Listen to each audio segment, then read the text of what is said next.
mine. I take an hour to talk with them, listen to their questions, and answer them. Now, when you listen and you do these telephone town halls, it's pretty simple. They talk about jobs, a strong economy, a strong defense. But in this particular case, I was doing it about Ridgecrest, and it was about disaster assistance. Just had multiple of earthquakes, some even of yesterday that we've been through. And they were looking to see where their government would be. There was a military base there too, see if we'd be able to rebuild it. But when I answered questions about what was going on in the House for the last week, talked about an impeachment bill coming up, a contempt, and anything else that this new socialist Democrat majority wanted to do to go after this administration.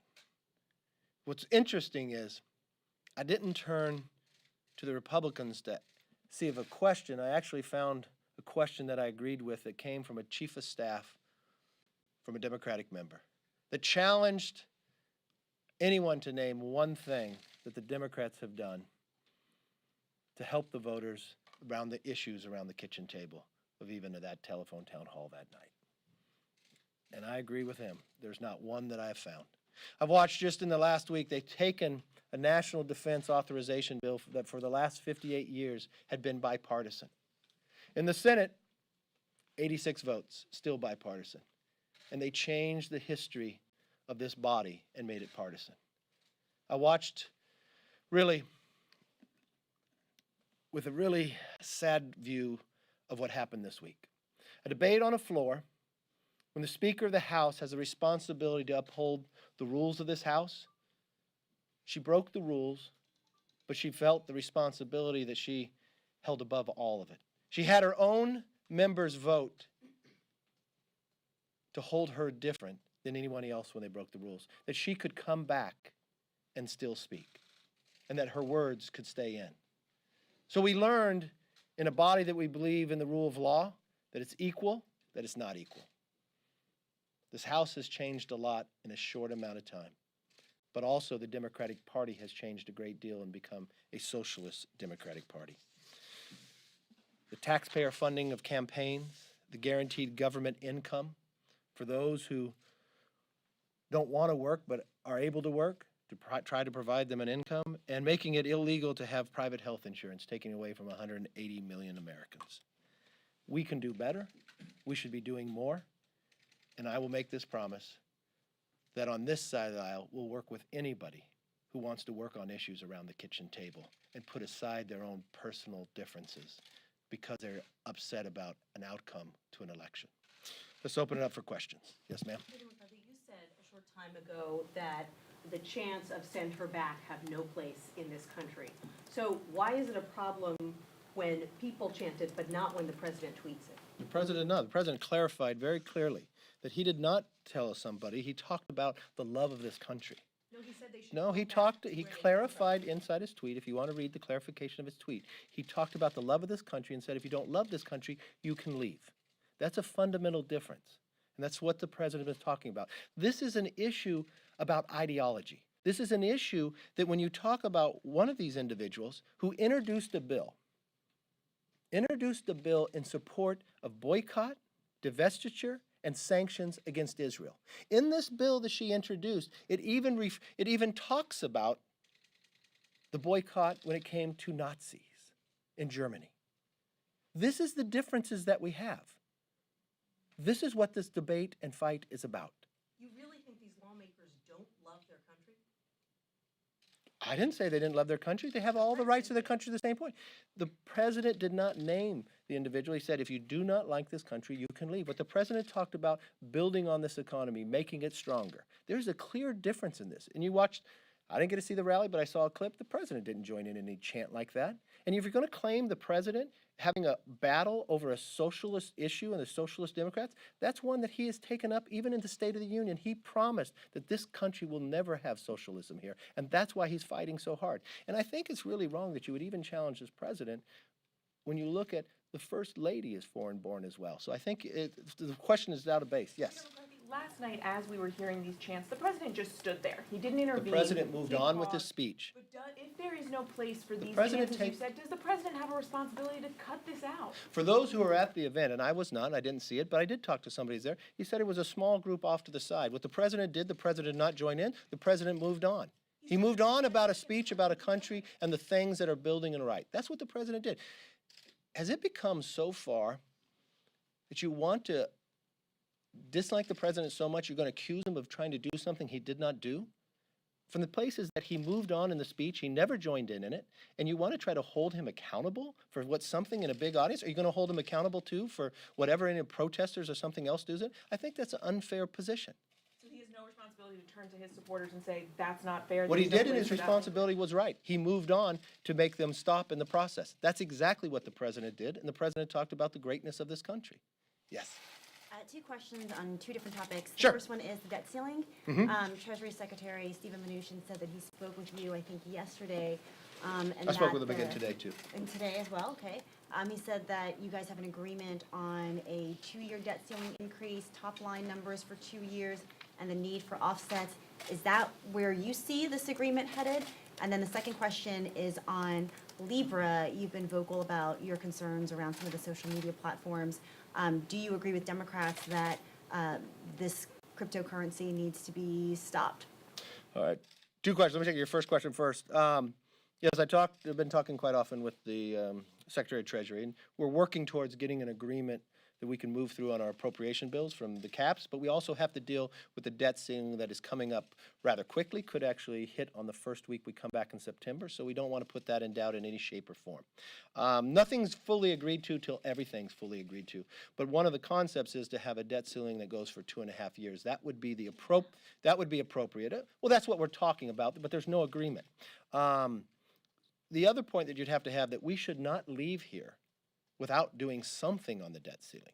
If that even means 30 days, should not come in doubt about the debt ceiling in any shape or form. Your second question was about Libra, Facebook and others. I'm very clear. I support crypto and Bitcoin. I support innovation. But I have real concerns about Libra because it's not decentralized. I like blockchain. I think the government should use blockchains. It gives you security. One of my greatest concerns is when it comes to privacy, but this is a fundamental difference in a philosophy of the way we look at something. And let me give you an example. I watched in the banking crisis, the Democrats' proposal was Dodd-Frank. Well, what it did, it took away a lot of community banks' opportunity for there. When I look at how they're dealing with tech companies, they want to either break them up or make them utilities. Two things happen. It does nothing to protect our privacy, and it takes away innovation. I watched the chair of the financial services introduce a bill to deny Libra to even go forward before they even had a hearing. That's the difference between Democrats and Republicans.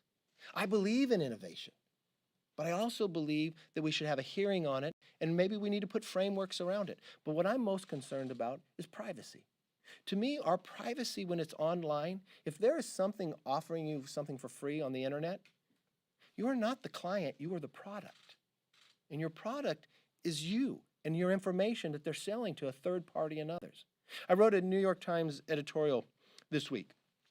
I started the phrase with a friend of mine up in Silicon Valley. We had this discussion. He raised this issue with me. He said, what if the Postal Service offered mail for free? That you can mail your letters for free, but when you mailed your letters for free, the government got to read your letters. But it'd be okay because we'd find out you wanted to go on a vacation and we'd send you advertisements for that. Or if your kids needed new clothes, we'd send you advertisements for that as well. People would be concerned, right? Well, that's exactly how Gmail started. Gmail claims today that they don't no longer read your emails, but they allow third parties to pay them to read your emails. The privacy, to me, is like private property. I should know when I go on a site what they're able to get and know about me. It is my property. I should be able to move it if I want to go to another platform, and I should be able to delete it. But the one thing I'm not going to do is what the chairwoman of Financial Services did, to put her head in the sand and make sure we don't have innovation. You cannot ignore technology and innovation. But what you can do is make sure there's safeguards around it that protect the privacy of the individuals who are going to use it. How many of you have ever read the terms before you sign up onto a site? You're giving away so many rights that you've never even read through. Shouldn't we, as a federal government, lay out in clear language what somebody can take? But if it's our private property, again, you should be able to move it, you should be able to delete it, and if they monetize it, you should be able to get a piece of that money as well. That's where I stand. Yes. Could you speak to the concerns you may have about what can happen when at a rally like we saw for the president last night, if a group of supporters begins a chant, and if that becomes sort of the catchphrase of his new campaign, much like Lock Her Up was in 2016, what concerns or dangers do you think there could be of setting a tone among Republican voters that is viewed by many people as racist, or even potentially putting some harm or potential harm to these four congresswomen if people misuse that sentiment? Let me be very clear to everyone who's elected. I've watched language used against ICE, individuals who work for the federal government. I watched last weekend a storm upon a building inside America and take down an American flag to raise a flag of another country. Was that driven by anything else than elected officials saying certain things? I watched individuals talk about and introduce bills about boycotting Israel and empowering something that nowhere in this body has gone before. Again, in the Senate, an anti-BDS bill passed with what, 77 votes? Chuck Schumer voted for that. But in this new socialist Democratic Party that is the majority, introduced a bill that is the opposite, an opposite of what the fundamental cores of America believes to our greatest ally and only democracy inside the Middle East, Israel. That yes, you could boycott them, you could divest, and you could sanction them. That's what their message is about. That creates a problem in this country. They have the freedom of speech, but and then if you go to facilities and you talk about something that did not happen, that creates a problem as well. Or Antifa, that will go out, beat an individual up based upon their philosophy and their belief, and then won't stand up against it. I watched the president, when a chant happened, move on to make sure that nothing did happen. But I watched others in this body encourage something and never denounce it. That's the difference. And that's when you think about the ideology, philosophy of what we have here, it's really just in the House. It is this new movement in this Socialist Democratic Party. They have overtaken their party. More than half of them have signed on to deny 180 million Americans their right to health care that they currently have. Or now they fundamentally believe that they want to take $4,000 from individuals and put it directly into their campaigns to run the ads of what they believe. That's what the battle is about. Don't mistake anything else. This is about the ideology of America, socialism versus freedom. And yes, it is a big fight. And I would believe that everybody in that body should stand up against what Antifa is doing, or stand up against anybody that tries to go after ICE agents and takes down an American flag to raise a flag of another country on the soil of America. I don't think that should have to be debated. But unfortunately, it does today. And that's what's causing a lot of these problems. So everybody should take a little different position. And if we're going to run and pass bills in the body of this House that believes in the rule of law, everybody should be equal. Not the person in charge of what's supposed to stand up to these laws to make the rules different for herself, as Nancy Pelosi did this week. What she said on the floor, she had her words taken down. But she didn't come back to the floor. She did not apologize. She did not withdraw her words. But when the parliamentarian had to make the decision, how many Democrats did they have to go through before a person would get up and stand up for what the rule actually says? The parliamentarian told them, nonpartisan. They would not do it. They had talk within their own caucus to go against what the parliamentarian ruled. Never heard of in this body. And then when they made that decision, they said, let's change the rules for the Speaker of the House. She should be different than everybody else. No, in this great country, everyone is equal. And when it comes to the question of an individual becoming an American, if you walk in my office, you will see on my wall the papers of my grandfather when he came into Ellis Island. If you follow me in my district, I'll go to naturalization services. When they give me an opportunity to talk, and individuals raise that hand, you know what I tell them? At this moment, George Washington became your founding father. Abraham Lincoln was your liberator. Martin Luther King spoke of your dreams, and the flag that flies on the moon is your flag. You have as much freedom and rights as I do, but you also have the same responsibility. And in that responsibility is about a country that is exceptional, that everyone is created equal.